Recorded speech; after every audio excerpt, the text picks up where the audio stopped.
Our next poor devil finds himself on the edge. Actually, on the cutting edge of total terror.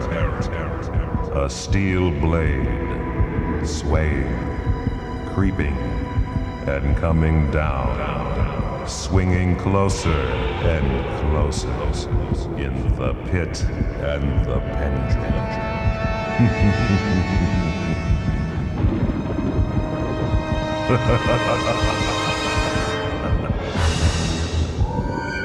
Was I left to die of starvation in this underground world of darkness? Or what fate even more fearful was waiting for me?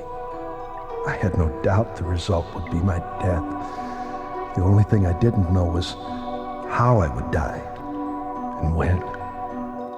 What made things worse was that I was condemned and thrown into this terrible place for crimes I did not commit. I was innocent of all charges. It was totally dark. I reached out and my hands felt a stone wall, very smooth, slimy, and cold.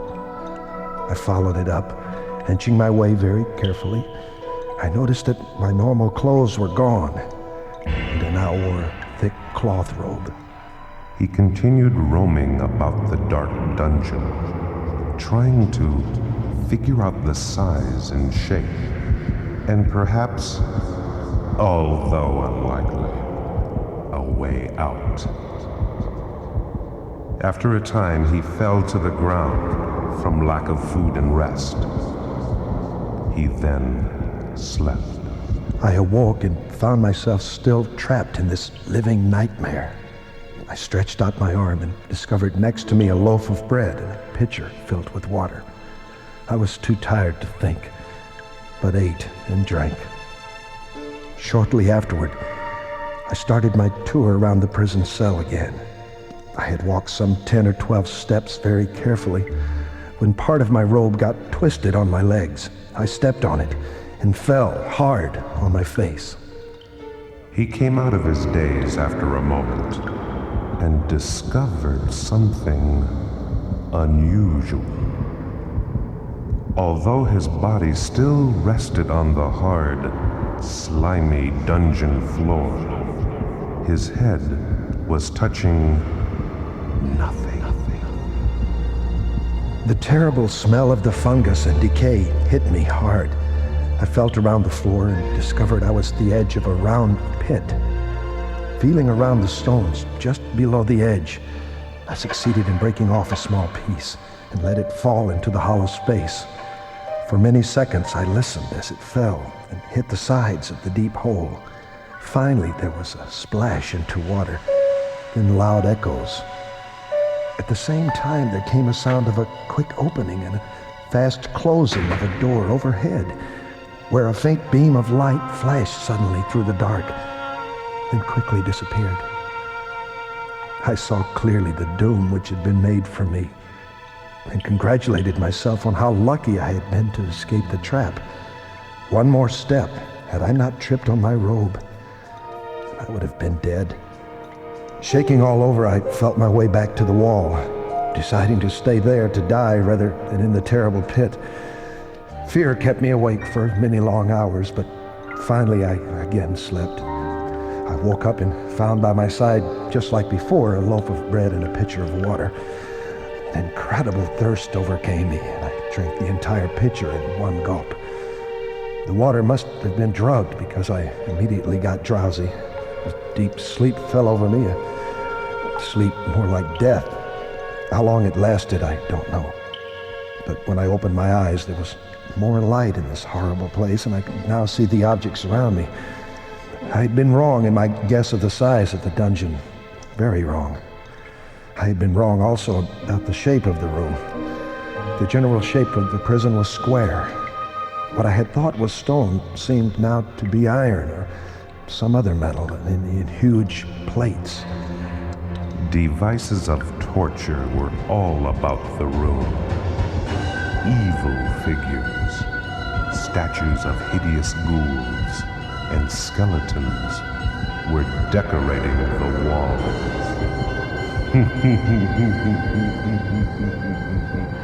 I now noticed the floor, too, which was stone.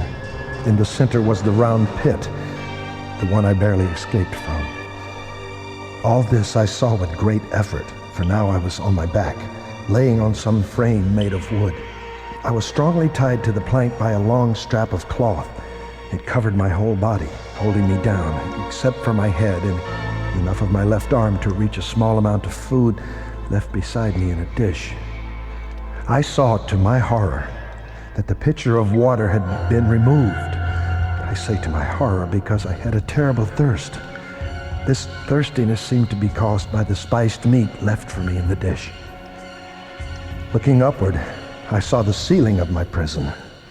It was some 30 or 40 feet overhead and made totally of metal like the walls. In one of the high panels, a single figure got my entire attention. It was the painted image of a man holding a large pendulum, much like the ones used in antique clocks. While I stared directly upward at it, I thought I saw it move.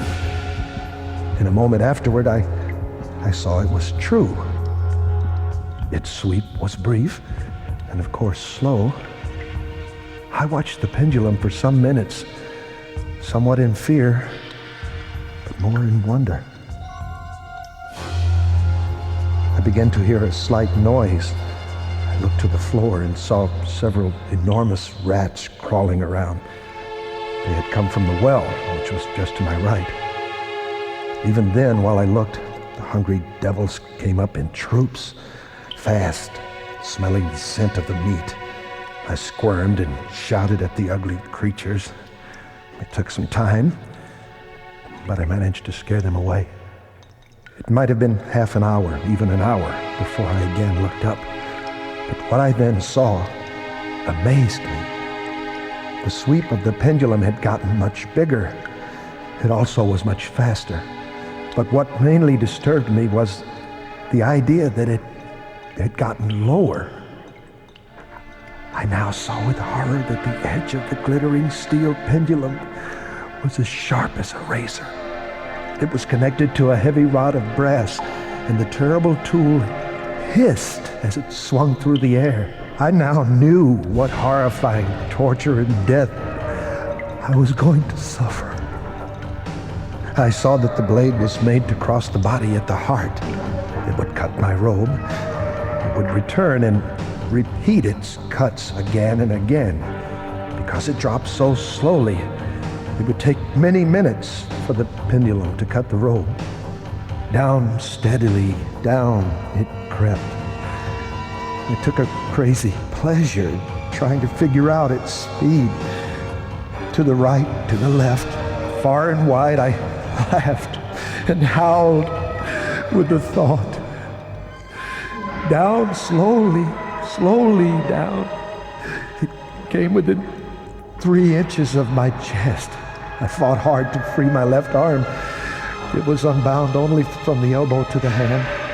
Had I been able to break the holes above the elbow, I would have grabbed and attempted to stop the pendulum. I might as well have tried to stop an avalanche. Down still, dropping still, swinging down. I gasped and struggled at each swipe. My eyes followed the blade's whirling ride, and then they would squeeze shut in fear at the downward swing. Oh, how unspeakable, how unspeakable. I saw that some 10 or 12 swings would bring the steel in actual contact with my robe. And with this thought, there suddenly came over me a strange feeling of peacefulness. For the first time during many hours or perhaps days, I went into deep thought. An idea came into my mind that the bandage or cloth which held me was the only restraint keeping me captive. The first stroke of the razor-like blade would cut through the cloth, and I would be freed. But how fearful in that case, the closeness of the steel. Any slight mistake on my part when I moved to escape would mean death. He decided to make the final check. and tilted his head up to see the bandages which tied him down. The cloth tied my body down in all directions except in the path of the destroying pendulum. Just before losing all hope, another desperate thought came to mind. For many hours next to where I lay, there had been hundreds of rats roaming around. They were wild, bold, hungry, their red eyes glaring at me as if they were waiting to devour me. They had eaten all the meat which was in the bowl nearby, but the juices of the red meat still remained. He reached down for the bowl, rats biting at his hands, and came up with the meat juices upon his fingers. I totally rubbed the cloth bandage which held me prisoner wherever I could reach it. Then, after raising my hand from the floor, I laid very still and motionless. At first, the starving animals were startled and terrified at the change, at the lack of movement. They waited for a moment.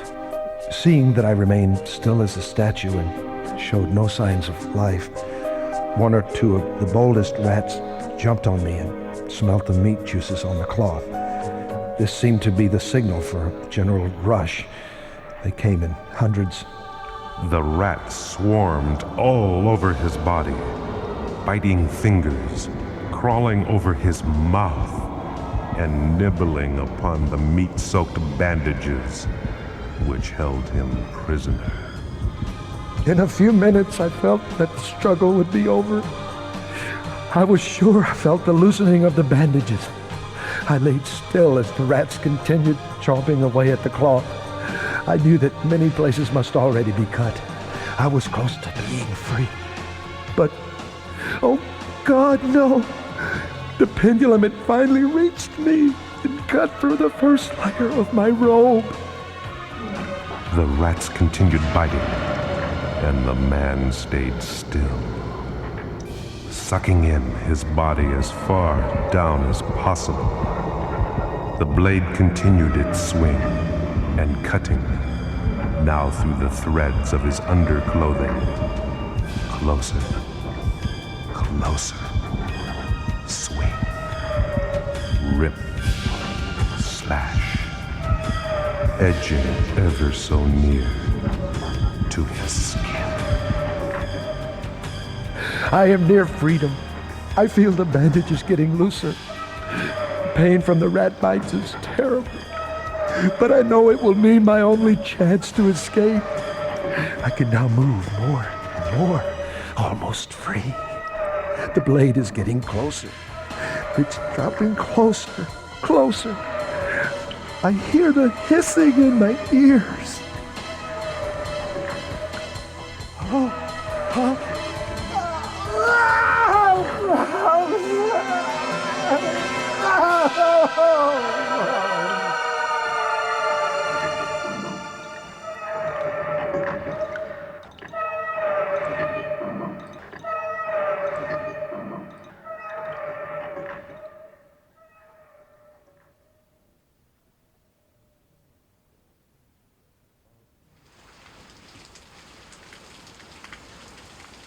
Our final story of Deathly Delights is a heart-stopping tale of unspeakable terror.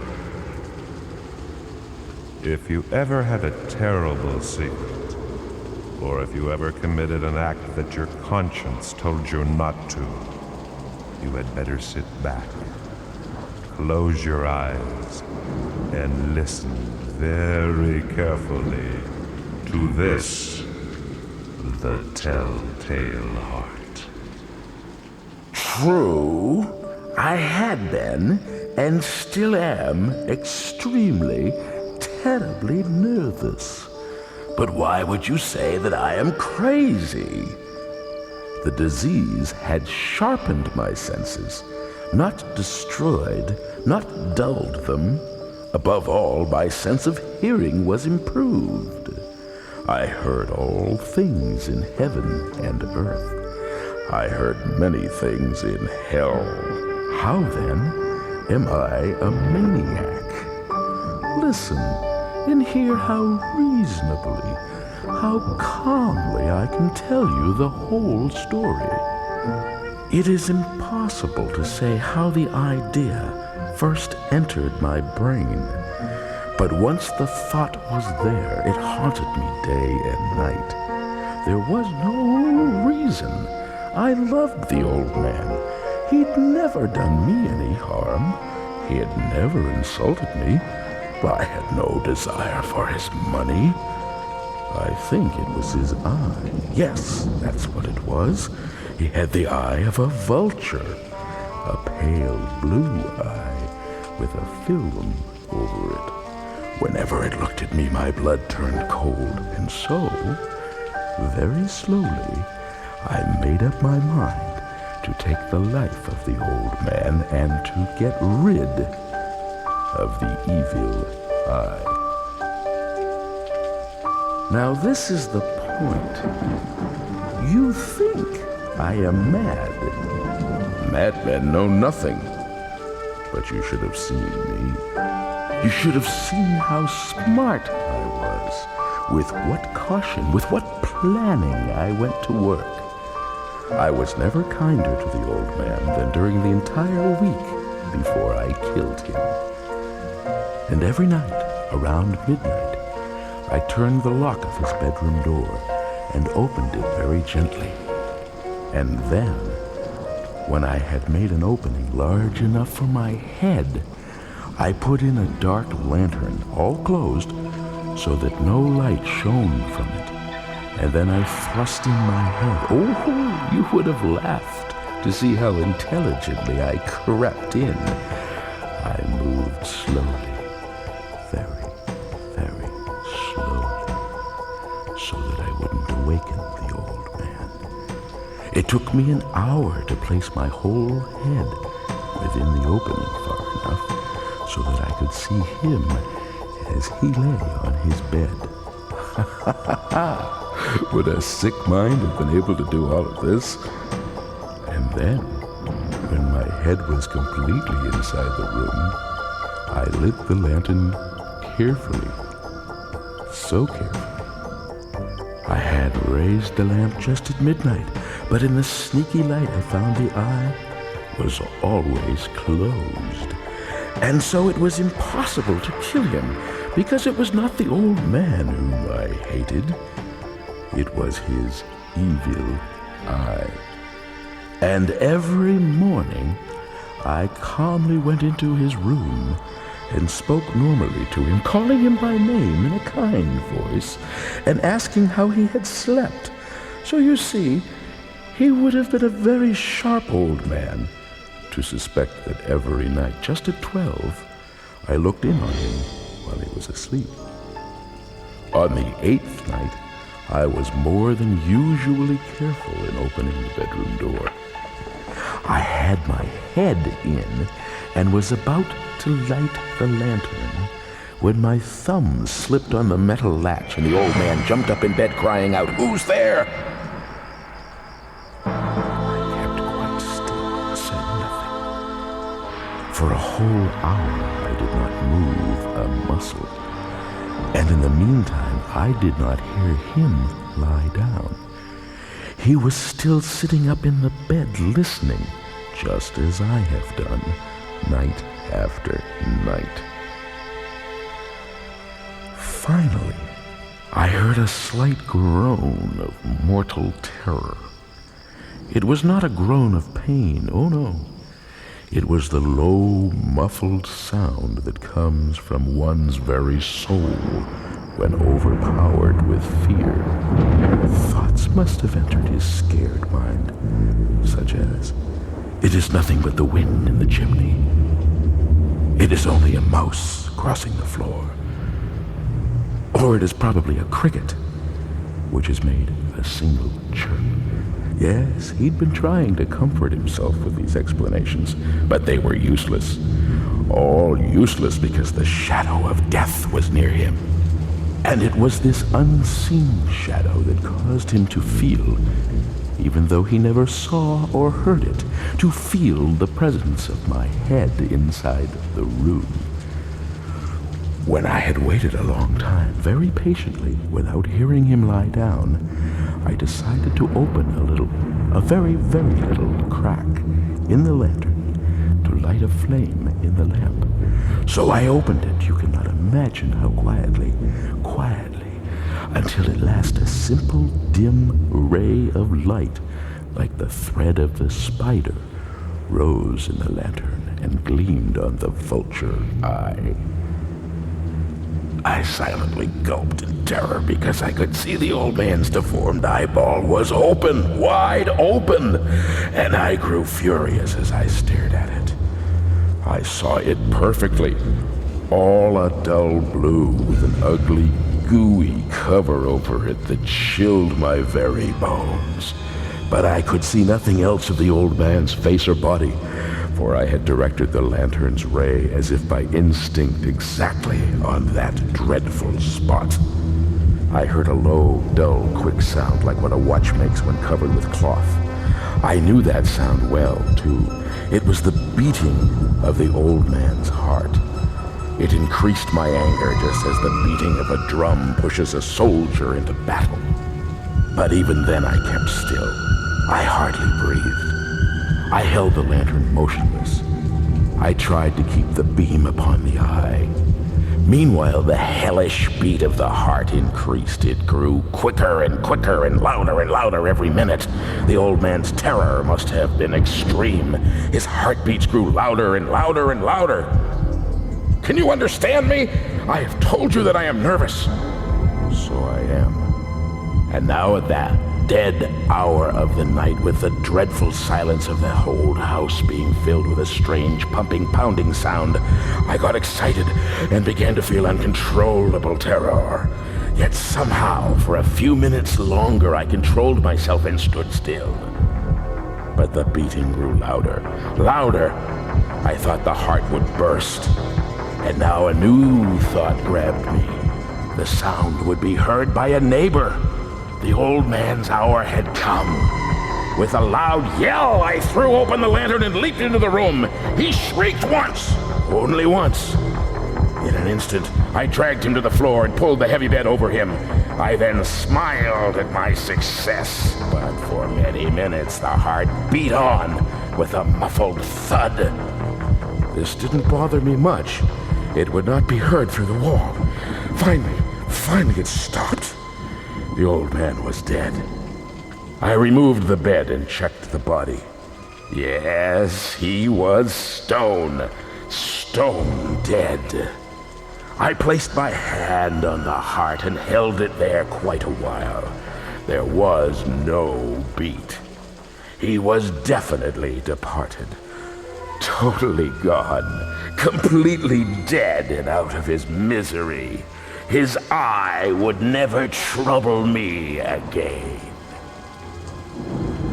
If you still think I'm a raving lunatic, you won't any longer when I describe the wise precautions I took to hide the body. The night grew on, and I worked quickly, but in silence. First of all, I took the corpse apart, piece by piece. I then took up 3 planks from the flooring of the room and put everything in the floor. I then replaced the boards so skillfully, so smartly that no human eye, not even his, could have seen anything wrong. When I was finished, it was 4 in the morning, still dark as midnight. As the clock marked the hour, I heard someone knocking at the street door. I went down to open it happily, for what did I now have to fear? There entered 3 men, who introduced themselves as police officers. They said that a scream had been heard by a neighbor during the night, that they were notified and sent to search the house. I smiled, for what did I have to worry about? I welcomed the officers in. The scream, I said, was my own in a dream. The old man, I mentioned, was away in the country. I took my visitors all over the house. I gave permission to search. I led them to his room. I showed them the old man's belongings, safe, undisturbed. In the excitement of my confidence, I brought chairs into the room and asked the police to sit and rest while I, happy with my victory, placed my own seat on the very spot above the corpse. My head ached, and I got a ringing in my ears. But the officers still sat and chatted. The ringing became stronger. It continued and became clearer. I talked more to get rid of the feeling, but the strange sound continued and became clearer, until finally I found that the noise was not in my ears. No doubt, I now grew very pale. But I talked more, and with a louder voice. Still, the sound increased, and what could I do? It was a low, dull, quick sound, much like the noise a watch makes when covered with cloth. I gasped for breath, and yet the officers did not hear it. I talked more quickly, but the noise steadily got worse. I stood and argued loudly about anything, but the racket steadily increased. Why would they not leave? I paced the floor back and forth with heavy steps, but the strange sound continued to pierce my ears. Oh, God, what could I do? I foamed, I yelled, I swore, I swung the chair that I was sitting on, I dragged it on the floorboards, but the noise rose above everything and wouldn't stop. It grew louder, louder, louder. And still the men chatted pleasantly and smiled. Was it possible they didn't hear? Almighty God! No! No! They heard! They suspected! They knew! They were making a joke of my horror! This, I thought, and this, I think. But anything was better than this pain. Anything was more tolerable than this cruel joke. I couldn't bear those fake smiles any longer. I felt that I must scream or die. And now, again, listen, louder, louder, louder, louder! Stop! I screamed. I can't take it anymore! I admit the deed! Tear up the floors! Here it is! The beating of this rotten heart!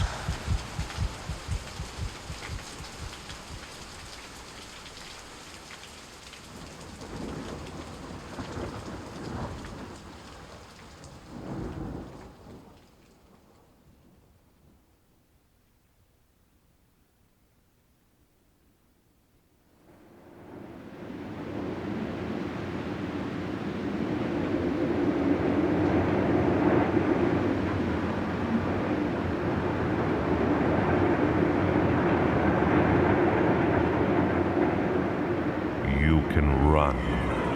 You can hide. But you'll never escape the fear of darkness in everyone's mind.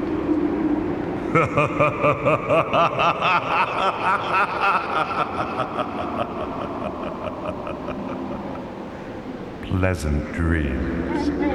Until... What's that?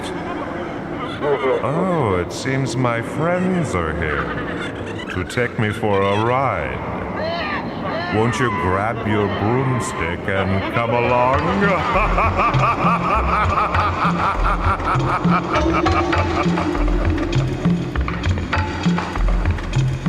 Troubled thoughts trapped in my brain, holding me prisoner, two remain, insanely lost in a mad domain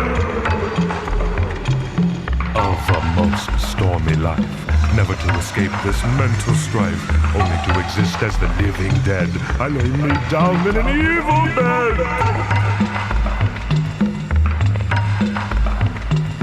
The mystery which binds me still from every depth of good and ill, from the lightning in the sky as it passed me flying by.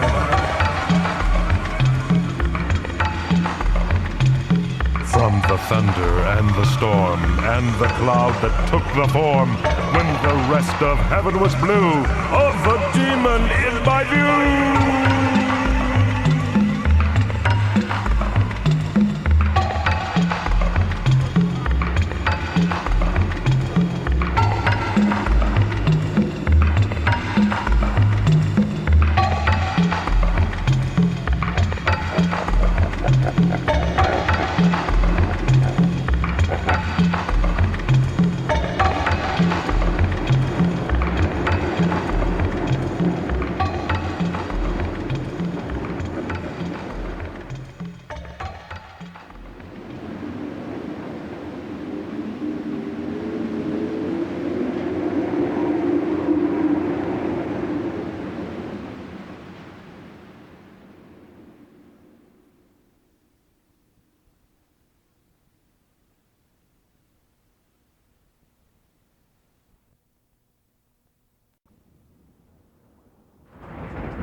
From the dark mind of Edgar Allan Poe come these most chilling tales of terror.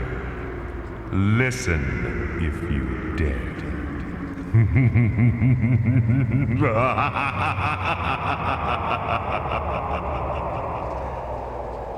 But beware. Only the bravest of souls should take this journey with me. For our travels will reveal terrifying visions of agonizing death and horrible nightmares. Our first story concerns a gentleman who developed attacks of a sickness diagnosed by physicians as catalepsy. The origins and explanations of this disease are still a mystery. But victims can find themselves immobile and seemingly dead, laying for hours or even days in a type of powerful trance. Even the best medical tests may fail to detect the difference between catalepsy and real death. Yes, indeed. It is an unfortunate person whose seizure should be so severe that he be buried alive.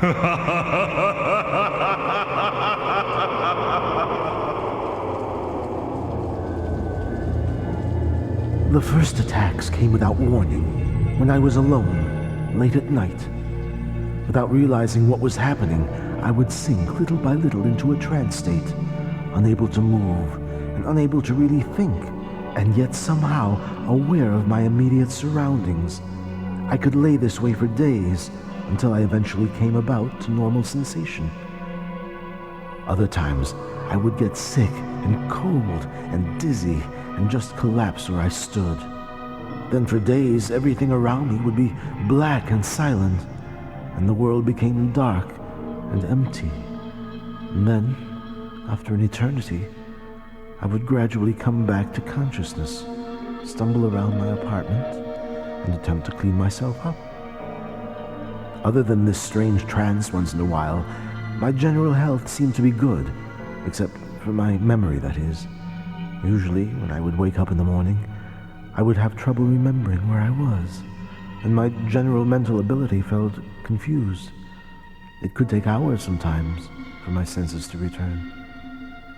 My physical health remained good, but I had extreme psychological stress. I became obsessed thinking about corpses, worms, cemeteries.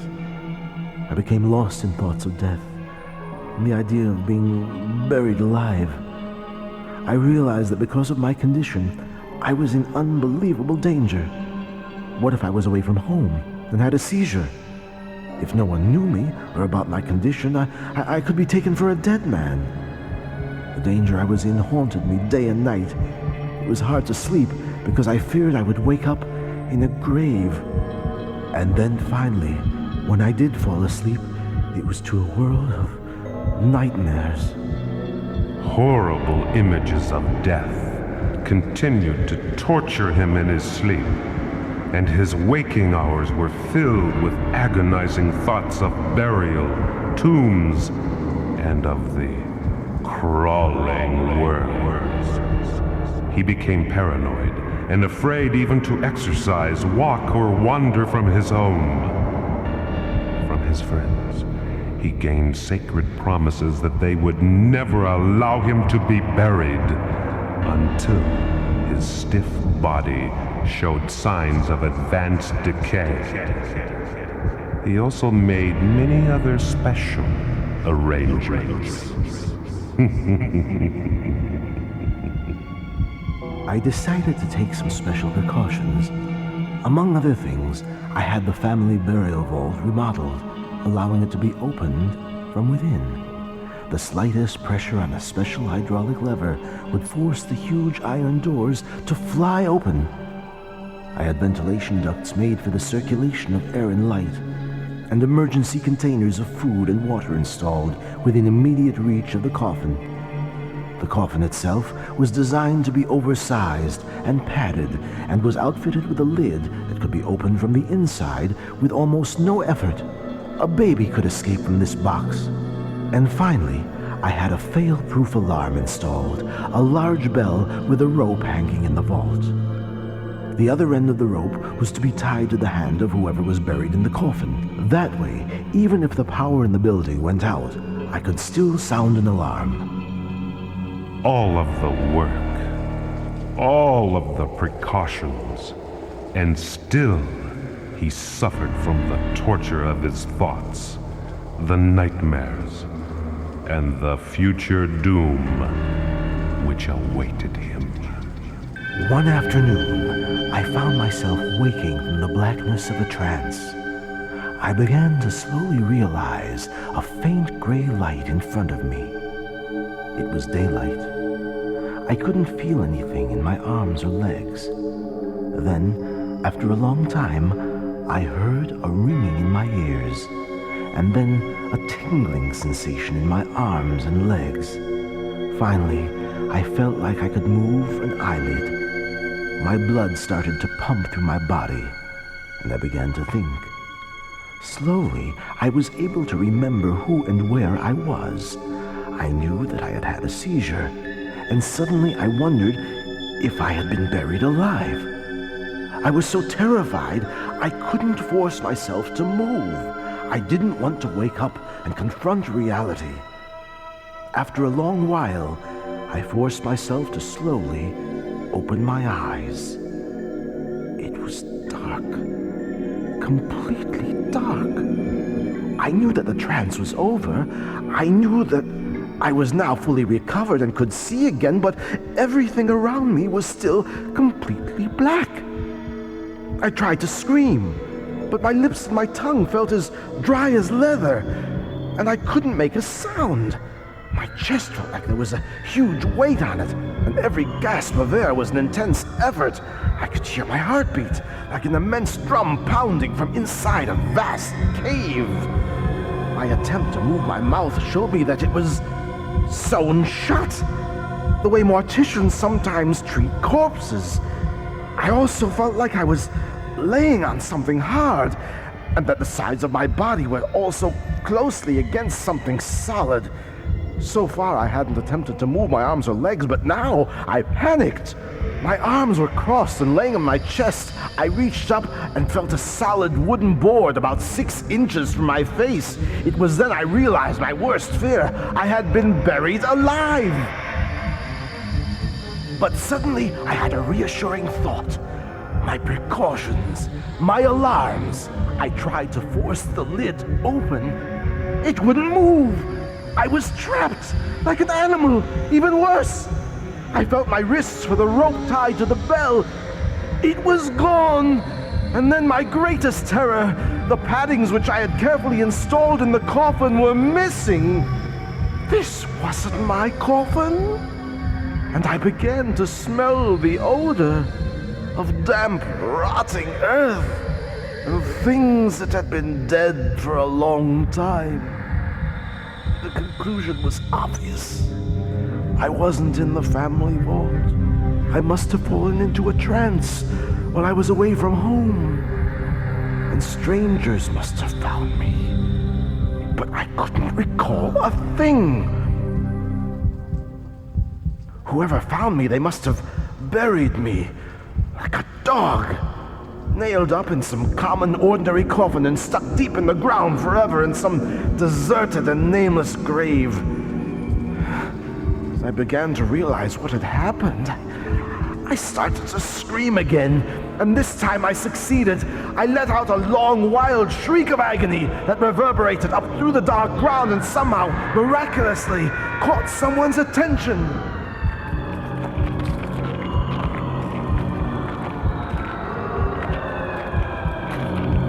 I felt movement and shaking, and I knew that they had uncovered me. My memory suddenly began coming back to me, and images started flooding my mind. Now I remembered.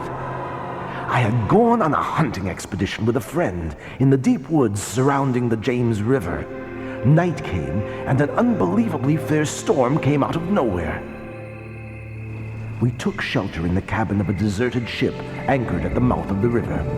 We made the best of it and knew we were on board for the night. I slept in a bunk in the small cabin. This bunk had no sheets or blankets, with about 18 inches clearance to the boards above my head. It was a tight squeeze, but I slept well. And then the trance began, and my screams. The men who shook me were the crew of the ship and some workers hired to unload the cargo after the storm. The dark, earthy smell was the cargo, fertilizers, and chemicals. I had been wearing a silk handkerchief, and during the night it had slipped around my mouth, interfering with my breathing. And my friend had slept through everything, totally oblivious to my situation. From the tortures he endured came a good. His soul grew sober, and he began to travel, exercise, and to live free once again. I found myself breathing free air again. I began thinking about things other than death, and I threw out my medical books. In short, I became a new person and found a new life because of that unbelievable night. I had been cured of my problems, and my cataleptic condition was gone forever.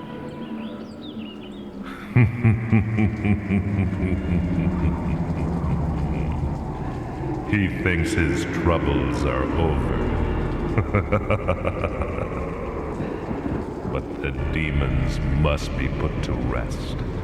They must sleep, or they will devour him. They must be suffered to slumber, or they will return.